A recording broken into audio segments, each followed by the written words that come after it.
شكرا.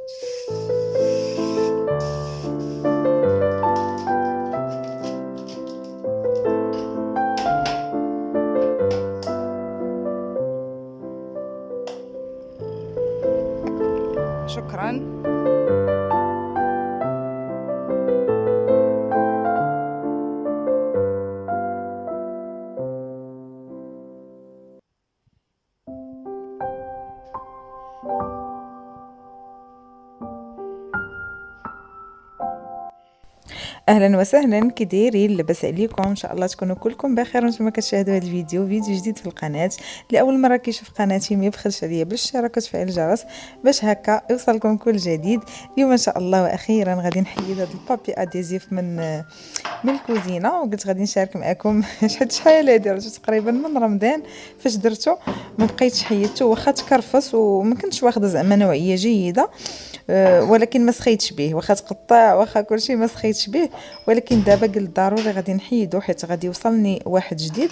قلت نحيدو بما حكيت هاد البلاصه وبما نظفتها باش هكا منين نجيب الاخر تكون ديجا محيده عليا داك العناء ديال التحيات ديالو، حيت شويه صعيب. المهم اول حاجه بغيت نمسح البوطه، وديما كنشارك معكم هذا المنتوج ديال كازينو وكتسولوني عليه، كنلقاه في التعاليق كتسولوني عليه. كناخذو من مرجان بشي 25 درهم، راه كيدي ليا مده، ولكن عرفتو راه فعال لا البلاك لا الفران، حتى الفران كينقيه بواحد الطريقه خطيره. كيف شفتوا في الاول رشيتو على هذيك الشبيكات نيت ديال البوطه باش هكا حتى هما يتنقاو، وعاد باش بحيدت هذوك الريوسه ديال البوطه وكنرش في هاد التقيبات ديال الريوسه، يعني الريوسه من الداخل راكم عارفين كيتخوى اتاي كيتخوى هكا ليدام وكيبقى كيتكعلل تما وكيولي كحل، يعني ديك البلاصه كامله كتولي فيها داك لاغريس ميدمه هذيك البلاصه، وكتبقى يعني ايدام على ايدام كتولي هذيك البلاصه كحله. اون فوا كتابليكيو هاد كازينو وكتخليه واحد 10 دقائق صافي هذاك الشيء كلشي كيتقلع، يعني ما كتبقى حتى شي وسخه.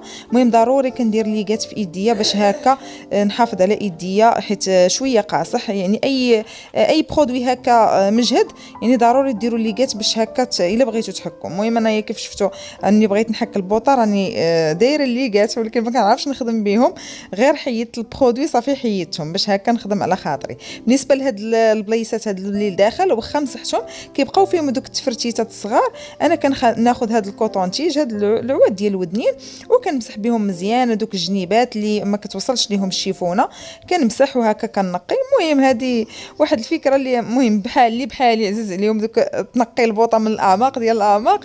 ضروري كندير هاد كنوظف هاد العويدات ديال الودنين هادو، كنوظفهم حتى في الشراج حتى في القنيته، اي قنيته عندي كنحيدها كنبغي نقيها بهذوك العويدات ديال الودنين. صافي بعد ما مسحت البوطه جيت باش نحيد هاد البابي اديزيف، والصراحه في الاول كان كيبان لي بلي غنحيدو ساهل بسهوله. ساعه البنات عرفتوا محني لاصق، يعني هذاك البلايص اللي كان فيهم الماء وكانوا مقلعين راه بزربه تحيدوا، ولكن الفوق يعني فوق ديال سطح العمل اولا فوق الرخامه عرفتوا ما تحيد ليا بصعوبه، حتى محني تقريبا يومين باش حيدته. المهم انا راه النص ديال الفيديو درته بحال اليوم، وعاد باش الكماله درتها الغد لي حيت ما بقيتش قادره على نبقى واقفه ونحيد فيه. صافي عييت ومشيت جلست قلت خليه حتى الغدا. المهم كيف كتشوفوا راه بصعوبه باش كتحيد هذوك الجناب اللي كيتقلعوا بالزربه، ولكن الوسط راه صعيب بزاف. دابا ان شاء الله غادي يوصلني هذاك الجديد ديال واحد اخر نيت، ولكن هو نوعيه جيده ان شاء الله هو اللي غندير، حيت صراحه مني حيدته ما عجبنيش نهائيا المطبخ ديالي بهذا الكري، ولا كيبان لي المطبخ مضيق وجاتني بحال الكويزينه صغار، حيت شحال هادي ما شفت كوزينه هكا بهذا الرخام.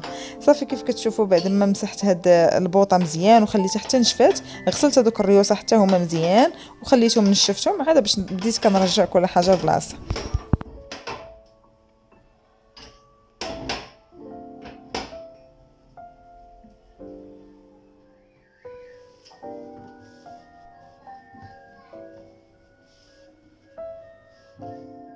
هنا كانوا عندي دوك القريعات، وحده كنت دايره فيها العسل وحده كنت دايره فيها الزيت البلديه. بالنسبه لهاد القراعي من الداخل شحال ديما غسلتهم ودرت لهم الماء طايب حتى ترقدوا مزيان عاد باش بديت نحك فيهم. قلت ان شاء الله غادي يا اما غادي نشري شي حاجه جديده يا اما غادي نخبيهم واحد شويه حتى نتوحشهم عاد باش نرجع نعمرهم. المهم دابا حاليا مادام باقي ما درتش البابي اديزيف في سطح العمل غنخليه خاوي، حيت كيف قلت لكم راه بانت لي الكوزينه ولات كتبان مضيقه، يعني ما قلت ما نحط حتى شي حاجه في سطح العمل حتى ان شاء الله نعاود ندير بابي اديزيف جديد. المهم دابا بديت كنحك في سطح العمل، حيت صراحه هذيك اللصقه بقات هكاك ملصقه، يعني هذاك خايب بزاف. ما عرفتش واش هذا اللي غادي ناخذ جديد واش حتى هو نفس النوعيه ولا لا. المهم كنتمنى انه يكون احسن من هذا، حيت هذا كيتقطع ولكن ملي كتجي تحيديه كتلقاي هذيك اللصقه هكاك لاصقه، كنحط يدي كتلصق في البوطاجي. المهم دابا بعد ما غسلته مزيان حكيته وصافي تحيدت منه هذيك اللصقه، جيت نعمر هاد القريعه بانت لي خوات من الصابون ديال سائل الاواني. المهم هاد القريعه هذه واخده جوج، وحده دايره في الحمام وحده دايره هنايا في الكوزينه. على قبل هاد الصابون دايره في الحمام وحده على قبل الصابون ديال اليدين، وهذه دايره فيها الصابون ديال الماعن. خديتهم من ايكيا، خديت جوج وقيله بشي 18 درهم، زوينين وكاين المنيضر ديالهم زوين، حسن ما تكون هذيك القرعه الكبيره هكاك محطوطه فوق حدا لافابو. المهم كيف كتشوفوا غادي نرجع غير ديكورات قلال باش هكا ما تبانش ليا الكوزينه مشارجه، على ما ان شاء الله درنا الجديد باذن الله.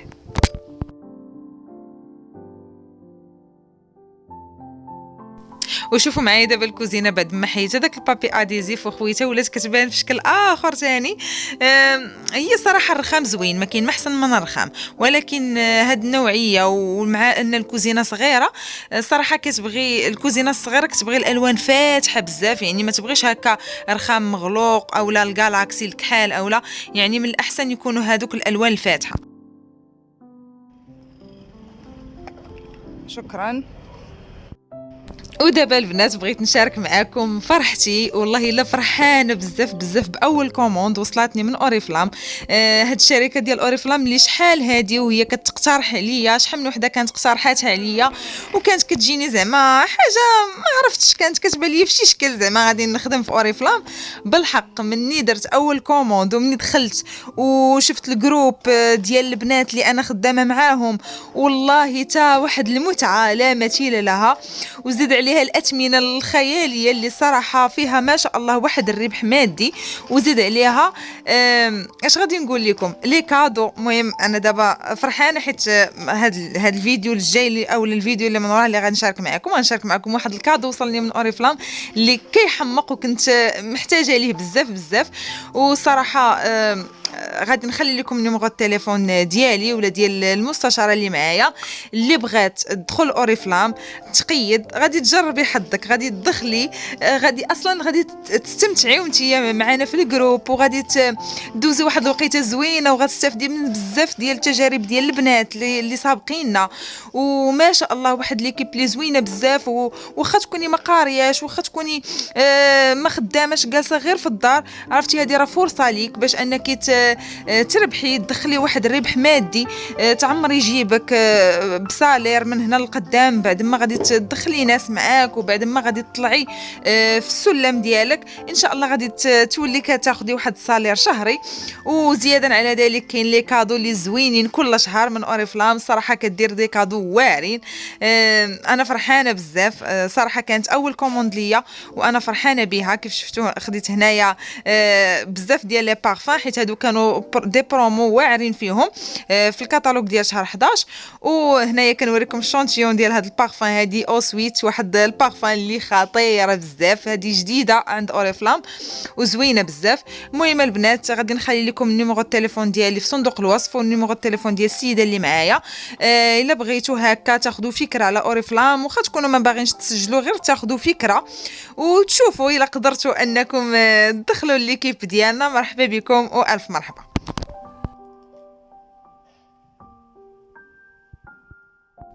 ودابا البنات غادي نوجد معكم واحد جوج ديال لي كيك اللي كيجيو واعرين بزاف وبجوج ديال المذاقات اللي مختلفه.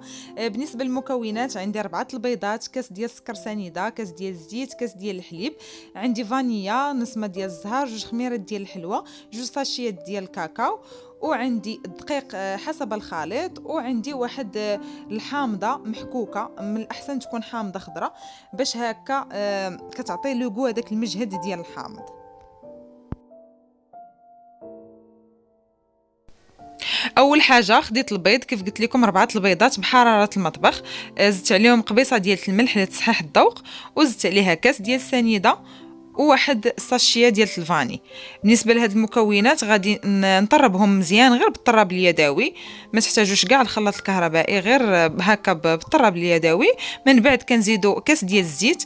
علاش كنزيدو كاس الزيت قبل كاس الحليب؟ راكم عارفين الزيت ملي كتزيدوه مع البيض والسكر حتى هو كيطلع الكيك، الا زدنا الحليب غادي تهبط الكيك، غيهبط القوام ديال الكيك. صافي كيف شفتوا بعد ما زدت الزيت وخلطت مزيان غادي نزيد كاس ديال الحليب.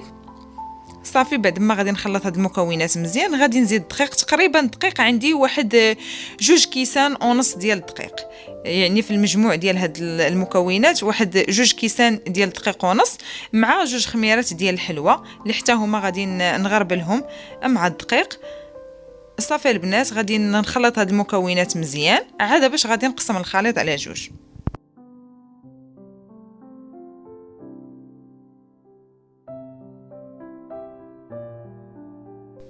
صافي بعد ما قسمت الخليط هكا بالتساوي في 2 ديال لي بول، النص الاول زدت فيه نسمه ديال الزهر وزدت فيه هذيك الحامضه اللي محكوكه، غادي نخلطها مزيان ونخليها على جنب. وبالنسبه للخليط الثاني زدت عليه 2 ساشيات ديال الكاكاو، تقدروا نتوما ديروا معلقه كبيره ديال الكاكاو المر الا كان عندكم الكاكاو ديال العبار. صافي غادي نخلط مزيان. خديت 2 ديال الليمون اللي دهنتهم مزيان بالزبده ورشيتهم بالدقيق، واحد طويل كيف شفتوا هذا الطويل غندير فيه الشوكولا، وهذا اللي على شكل وريضه، لهذا كنت واخداه من بيم ب 30 درهم، صدق لي زوين بزاف ديال الكرانيت، درت فيه هذاك ديال الحامض. صافي غادي نشعل الفران. هنايا في هذه الاثناء راني شعلت الفران على 180 درجه، غير سخن الفران واحد شويه وغادي ندخل ليه لي كيك ديالي.